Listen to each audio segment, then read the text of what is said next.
13వ పాశ్రం. ఈ పాశ్రంలో ఈరోజు మనల్ని అమ్మవారు చక్కగా నిద్ర లేచి వ్రతానికి పిలుస్తున్నారు కదా! అలాగే ఈరోజు నిద్ర లేపుతున్న ఆళ్వార్లలో ముఖ్యమైన వారు పెరియాళ్వారనమాట. ఆయన గురించి చెప్తున్నారు. ఈ పెరియాళ్వారు ఎవరు?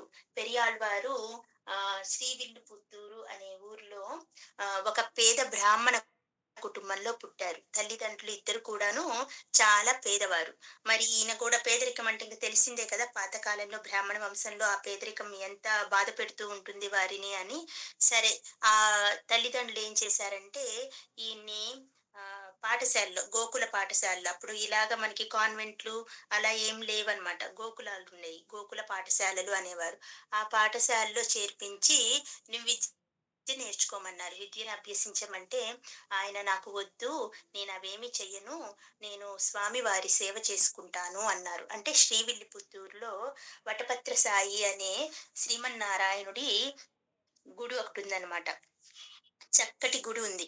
ఆ గుడిలో ఆయన సేవ చేసేసుకుంటాను నేను అని చెప్పేశారు. తల్లిదండ్రులకి చెప్పేసి ఆయనేం చేస్తున్నారు చక్కగా ఆయనకి పూజ చేయడానికి ఈయన దగ్గర అసలు ధనమేముంది? ఆయన కైంకర్యం చేసుకోవడానికి ధనమేం లేదు. సామాన్య కుటుంబం నుంచి, పేద కుటుంబం నుంచి వచ్చినవారు. కాకపోతే మనకి భగవద్గీతలో ఆయనేం చెప్పారు? ఫలం, పుష్పం, తోయం ఆ శ్లోకం. ఆ శ్లోకం గుర్తు చేసుకోవాలిప్పుడు మనం. ఎందుకంటే ఏమీ లేకపోయినా ఉత్త నీరు ఇచ్చినా కానీ భక్తితో స్వామివారు తీసుకుంటారు కదా! అన్న భావనని ఈయన గుర్తు చేసుకుంటూ ఈయనేం చేశాడు, నేను ఆ స్వామికి సమర్పించగలిగింది పుష్ప కైంకర్యం ఒక్కటే. దానికోసం ఇక్కడ గుడి దగ్గర ఉన్న ఈ కొద్ది స్థలంలో పూల తోటను పెంచి చక్కగా తులసిని పాదుపెట్టి, పూల చెట్లని నాటి, పూల సేవ, ఈ తులసి సేవ చేసుకుందామని నిర్ణయించుకొని చిన్నప్పటి నుంచి ఆయనకి అదే పని. ఇంక వేరే పని లేదు. అలా ఆయన జీవనాన్ని సాగిస్తూ ఉన్నాడు. ఇప్పుడు, ఇప్పుడు మీరు నేను ఎలా అయితే మాట్లాడుకుంటున్నామో, ఆ విష్ణు భగవానుడంట ఆ వటపత్ర సాయి గుడిలోని విష్ణు భగవానుడు ఈయనతో అలా మాట్లాడుతూ ఉంటారంట. ఇద్దరం మనుషులం సాధారణంగా ఎలా మాట్లాడుకుంటామో అలాగా. అంతటి ప్రేమ అనుబంధాలు ఏర్పడిపోయినాయి స్వామివారికి, ఈయనకి ఇద్దరికి మధ్యలో. ఇంక ఈయనకి నిద్ర లేచింది ఇదే పని. తులసికి పాదు పెట్టడము, పూల మొక్కల్ని నాటడం, రకరకాల పూల మొక్కల్ని, వాటిని శుభ్రంగా కట్టడము, స్వామివారికి సమర్పించటము, పవిత్రంగా జీవనం గడుపుకోవడం. దీనికి పెళ్లి గాని, ఒక సుఖం గాని, ధన సంపాదన అనే కోరిక గాని ఏమీ లేవు. చుట్టుపక్కల వాళ్ళందరూ గూడా ఈయనేం పిచ్చి భక్తుడయ్యా నాయనా, పొద్దుగూకులు ఆ విగ్రహంతో మాట్లాడుకుంటూ ఉంటాడు, తన పనేదో తను చేసుకుంటూ ఉంటాడు, ఒక కుటుంబం అనుకోడు అని అందరూ చుట్టుపక్కల వాళ్ళందరూ గూడా అంటూ ఉండేవాళ్ళనమాట. అయితే ఏమైంది ఒకరోజు ఇలా స్వామివారి సేవలోనే ఈతనికి 50 సంవత్సరాలొచ్చేసినియంట. వయసు ఎప్పుడు పుట్టాడో, ఎప్పుడు పెరిగాడో, ఎప్పుడు 50 సంవత్సరాలొచ్చినాయో గూడా తెలియకుండా చక్కగా అలా 50 సంవత్సరాలు గడిచిపోయినియంట. ఇంకా ఒకరోజు స్వామివారనుకున్నారంట, అయ్యో! ఇతని జీవితమంతా నా కోసమే ఇలా చేస్తున్నాడే అని స్వామివారికి కూడా బాధగానే ఉందంట. ఇంకిదిలా ఉండగా మధురకి రాజు ఉంటారు కదా! మధుర పక్కన కదా ఈ శ్రీవిల్లిపుత్తూరు అనే ఊరు. ఆ మధుర రాజు వల్లభదేవుడు అని ఒక రాజుండేవారనమాట. ఆయనకేంటి ప్రతిరోజంట సాయంత్రం అయ్యేసరికి ప్రజలు నా గురించి ఏమనుకుంటున్నారో అని తెలుసుకోవాలన్న కుతూహలం ఉండేదంట ఆయనకి. అందుకని రాజులాగా వస్తే అందరూ గౌరవిస్తారే కానీ, ఎవరు ఏమి అంటే మాట్లాడరు కదా! చెడు ఏం మాట్లాడరు కదా! అందుకని మారువేషంలో రాత్రిపూట అలా తిరుగుతూ ఉంటారంట. అలా తిరుగుతూ అలసిపోయి ఒక అరుగు మీద ఒక పాత పూరి గుడిసె ముందు అరుగులాగా ఉంటుందంట. ఆ అరుగు మీద విశ్రమిద్దాము అని చెప్పి కూర్చుంటాడంట అలాగా. కూర్చోగానే లోపల ఒక ముసలాయన, పెద్దాయన ఇలా పద్యం పాడుకుంటున్నాడంట. అప్పట్లో అంతా సంస్కృత భాషే ఉండేది. వాళ్ళకి ద్రవిడ భాష ఉండేదనమాట. మనకంతా సంస్కృత భాష ఉండేదంట. ఆయనేమనుకుంటున్నాడు, పగలంతా కష్టపడేది రాత్రి నిద్రపోవటం కోసం. సంవత్సరమంతా కష్టపడేది వర్షాకాలంలో అన్ని సదుపాయాలు సమకూర్చుకొని బయటకు వెళ్ళకుండా ఉండటం కోసం. వయస్సులో అంతా కష్టపడేది ముసలి వచ్చిన తర్వాత కష్టం లేకుండా గడపడానికి వయసులో ఉన్నప్పుడు కష్టపడుతూ ఉంటాము. ఇలాగా అన్ని కష్టాలను చేసుకుంటూ ఉంటాం కానీ, అసలైన విషయాన్ని ఎవరు తెలుసుకోవటం లేదు అన్నాడంట. ఆ అసలైన విషయం ఏంటి అని ఈ రాజుగారు గూడా ఆసక్తిగా వింటున్నారంట. ఏం చెప్పబోతున్నాడా? ఇంకింతకంటే ఆసక్తికరమైన విషయం ఏముంటుంది? ఆసక్తికరమైన విషయం ఏమిటంటే, ఆ పైలోకానికి పోవడానికి కావలసిన మోక్ష మార్గమేంటో ఎవ్వరూ తెలుసుకోవడం లేదు. దాని గురించి ఏమీ సంపాదించుకోవడం లేదు. గత జన్మలో మనకొచ్చే జన్మ ఎంత మంచిగా ఉండాలి, దానికి మనకి ఏ మార్గం చూసుకోవాలి అని ఎవరు ఆలోచించుకోవడం లేదు అని పద్య రూపంలో పాడుకుంటున్నారంట ఆ పెద్దాయన. అంతే ఇంకా ఈ వల్లభరాజుకి వైరాగ్యం వచ్చిందంట జీవితం మీద. ఏ మనిషికైనా, ఎప్పుడైనా, ఏ క్షణంలో అయినా, ఏ సెకన్‌లో అయినా జ్ఞానోదయం కావచ్చు, వైరాగ్యము రావచ్చు. ఈయనకి పూర్తిగా వైరాగ్యం వచ్చిందంట. అయ్యో! నేనొక రాజునయ్యుండి ఇంత ధన సంపాదన చేశాను. ఇంతలా నేను అందరి యొక్క యోగక్షేమాలు చూస్తున్నాను. మంచిగా రాజ్యపాలన చేస్తున్నాను. ఈ విషయం నాకు స్ఫురణకి రానే లేదే. ఇంత ఒక విద్య లేని ఒక వ్యక్తి ఇంత చక్కగా చెప్తున్నాడే అని చెప్పి వెంటనే వైరాగ్యం వచ్చిందంట. ఈయన వెంటనే రాజ్యానికి పరిగెత్తుకుంటూ వెళ్ళిపోయి అందరిని పండితులనందరిని పిలిపించారంట. పిలిపించి నాకు మోక్ష సాధనకి కావలసిన మార్గం ఏంటి? ఏ దేవుడిని ప్రార్థించాలి? నాకు ఒక్కసారి తెలియపరచండి. అలా తెలియపరిచినోళ్ళకి సామాన్యంగా చెప్పలేదంట ఈయన. అక్కడ ఒక రాజ్యంలో ముందు రాజ్యసభ ముందు ఒక కర్ర పాతాడంట. ఆ కర్రకి 1,00,000 వరహాలున్న మూట వేలాడదీశాడంట. ఎవరైతే మనకు స్వామి యొక్క తత్వాన్ని చెప్తారో, అక్కడ నిలబడి స్వామి యొక్క తత్వాన్ని చెప్పినప్పుడు నిజంగా అది నిజమే అని దేవుడు నమ్మినప్పుడు ఆ మూట దానంతట అదే కింద పడుతుంది. అలాంటి వారు ఏ మార్గాన్నైతే చెప్తారో ఆ మార్గంలో నేను వెళ్ళి మోక్షానికి మార్గాన్ని చూసుకుంటాను అని చెప్పారంట. అని ప్రకటించగానే 1,00,000 వరహాలంటే సామాన్యమైన మాట. ఈ రాజ్యసభలో ఉన్న పండితులు, ఇంకా పక్కన దూర దూర ప్రాంతాల నుంచి పండితులు ఎంతెంతో మంది వచ్చి ప్రయత్నం చేస్తున్నారంట. చక్కగా అక్కడ కర్ర దగ్గర ఆ 1,00,000 వరహాల వైపు చూడటము, ఆ దేవుడి గురించి చెప్పడం, ఈ దేవుడిని పూజిస్తే మనకిలా మోక్షం కలుగుతుంది అంటము. అదేమో అసలు ఆ మూట కింద పట్టలేదంట.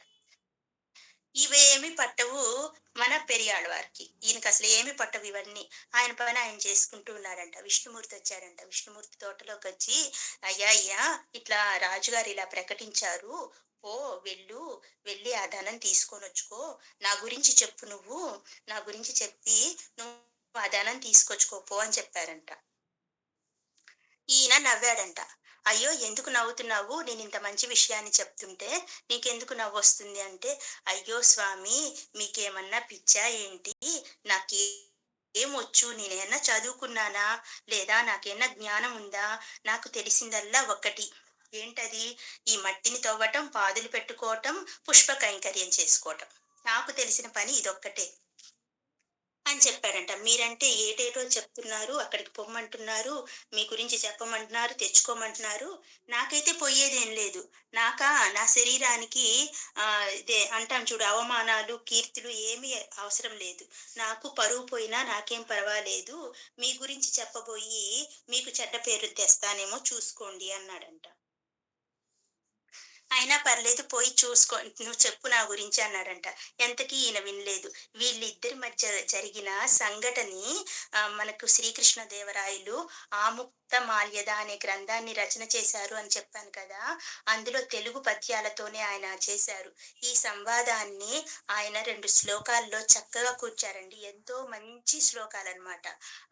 అంత అందంగా ఆ 'ఆముక్తమాల్యద' అనే గ్రంథానికే అవి ఎంతో కీర్తిని తెచ్చిపెట్టిన పద్యాలంట. అవకాశం ఉన్న వాళ్ళు చదువుకోండి. మరి అలా అంత గొప్పగా చెప్పారంట ఆయన వీళ్ళిద్దరి మధ్య జరిగిన దాన్ని. ఈయనేమంటున్నాడు, చేతులు 2 చూపిచ్చి, "చూసావా స్వామి నా చేతులన్నీ ఎలా కాయలు కాచిపోయినాయో, మట్టి తవ్వాటం తవ్వి తవ్వి పాదులు పెట్టి పెట్టి ఇలా అయిపోయినాయి నా చేతులు. నాకు ఇది చాలు. నాకింకేం అవసరం లేదు. నేనెక్కడికెళ్ళి జ్ఞానాన్ని బోధించిన అవసరం లేదు" అని చెప్తున్నారంట. నాకింక మీరేదైనా అని ఒక శ్లోకం. ఆయన చేతుల గురించి కాయలు కాయటం గురించి ఒక శ్లోకం. ఇంకొక శ్లోకం ఏంటి, మీరింకేమైనా పని చెప్పాలంటే మీ గుడి శుభ్రం చేయమనండి చేస్తాను. మీ పల్లకి మోయమనండి మోస్తాను. మీకు దివిటీలు పట్టమనండి పడతాను అని రెండో శ్లోకం అన్నమాట. రెండో శ్లోకం అర్థం అలా ఉంటుంది. అలా వీళ్ళిద్దరి మధ్య జరిగిన సంవాదాన్ని ఆయన చక్కగా పద్య రూపంలో పొందుపరిచారు. అని చెప్పగానే స్వామివారన్నారు, "నేను చెప్పిన మాట వినవా నువ్వు? నా మాట విని నువ్వు వెళ్ళి నీకు జ్ఞానం అదే వస్తది. చక్కగా నువ్వు వెళ్ళి నేను చెప్పిన పని చెయ్యి" అనగానే ఇంక స్వామివారు చెప్తే ఈయన చేయకుండా ఉంటారా? వెంటనే స్వామివారేం చేశారు, తన శంఖాన్నంట ఈయన తల మీద పెట్టారంట. ఈయన తల మీద పెట్టి, "పో వెళ్ళు, ఇప్పుడు వెళ్ళి నువ్వు చెప్పు" అన్నారంట. ఆయన వెళ్ళి మొదట ఆ కర్ర దగ్గర నిలబడి ఉపనిషత్తుల సారమైన గీత మొత్తం ఏకధాటిగా చెప్పేశాడంట. మొట్టమొదటిగా చెప్పింది ఉపనిషత్తుల సారమైన గీతా సారం మొత్తం ఏకధాటిగా చెప్పారంట. ఆ తర్వాత ఇంకా చెప్తూనే ఉన్నారంట. స్వామివారి గురించి తత్వబోధ చేస్తూ శ్రీ స్వామివారి పాదాలు పట్టుకుంటే కైవల్యానికి అవే తొలి మెట్లు అని చెప్పారంట. చెప్పగానే వెంటనే ఆ కర్ర నుంచి లక్షవరహాల మూట ఠపేల్మని కింద పడిందంట. వెంటనే రాజుగారు వచ్చి వల్లభదేవుడు గారొచ్చి ఈయన పెరియాళ్వారి కాళ్ళకి మొక్కి, "స్వామి నాకొక మంచి జ్ఞాన మార్గాన్ని చూపించారు. మీ రుణం నేనెలా తీర్చుకోను. కాబట్టి మీకు నేను సన్మానం చేస్తాను. మిమ్మల్ని సత్కరించుకునే అవకాశాన్ని నాకివ్వండి" అన్నారంట. అని చక్కగా ఒక ఏనుగు తీసుకొచ్చి అంబారి మీద ఊరేగించారు అంటారు కదా! ఇలా ఈయన్ని ఎక్కించి ఊరేగిస్తూ ఈయన వింజామర వీచారంట. ఈయన చక్కగా విసురుతూ పురవీధులన్నీ ఊరేగింపు చేస్తున్నారంట. అలా ఊరేగింపు చేస్తూ ఉంటే అంతటి గొప్ప సన్నివేశాన్ని చూడటానికి మన శ్రీమన్నారాయణుడు ఏం చేశాడు, అసలు ఈయనెవరు పెరియాళ్వారు అది చెప్పడం మర్చిపోయా. గరుత్మంతుడు అంశ తీసుకొని కిందకొచ్చాడనమాట. ఈ గరుత్మంతుడి అంశ ఈయన గరుత్మంతుడి అంతటి సత్కారం జరుగుతూ ఉంటే ఆయన చూడకుండా ఉంటాడా? ఆయనేం చేశారు, తన వాహనమైన గరుత్మంతుడిని ఎక్కేసి చక్కగా శ్రీదేవి, భూదేవిని ఇరువైపులా కూర్చోపెట్టుకొని ఇంతటి చక్కటి సన్నివేశాన్ని చూడ్డానికి అలా ఆకాశంలోకొచ్చారంట. రాగానే ఈయన పెరియాళ్వారు ఆయన్ని చూసేసి వెంటనే, "అయ్యయ్యో! స్వామి ఏంటి మీరిలా మా అమ్మలిద్దరితో వచ్చేశారు. మీకు దిష్టి తగలదా? ఓయమ్మ ఎంత అందంగా ఉన్నారు మీరు. ఇలా వచ్చేసారేంటి? నాలాంటి వారి కోసం మీరు వచ్చి నిలబడ్డారా?" అని చెప్పి ఆయన వెంటనే పల్లాండు చెప్పాడంట. ఏంటా పల్లాండు? అందరికీ తెలుసు తిరుప్పల్లాండు.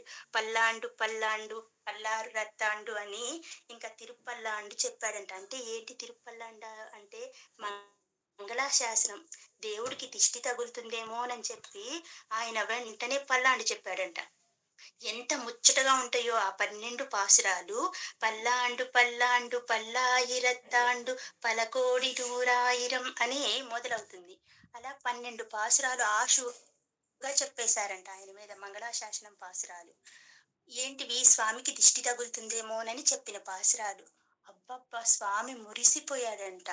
ఈయన ముచ్చటని చూద్దామని నేను వస్తే నాకు దిష్టి తగులుతుందని చెప్పి ఈయన ఇంతటి గొప్ప తిరుప్పల్లాండున అందించాడు నాకు అని మురిసిపోయాడంట స్వామి. మురిసిపోయి ఇంతటి అందమైన పాదాలకు నా మంగళాశాసనము అన్నాడంట. అంటే నేను నా బిడ్డని ఆశీర్వదించడానికి నేను వస్తే నా మీదే మంగళాశాసనం చేసి నన్నే ఆశీర్వదించాడు. కాబట్టి ఈయనకి ఈ రోజు నుంచి పెరియాళ్వార్ అంటే ఆళ్వారుల్లోకెల్లా పెద్దవాడు అనే బిరుదుని స్వామివారే ఇచ్చారంట. ఇచ్చి అంతర్ధానమయ్యారంట.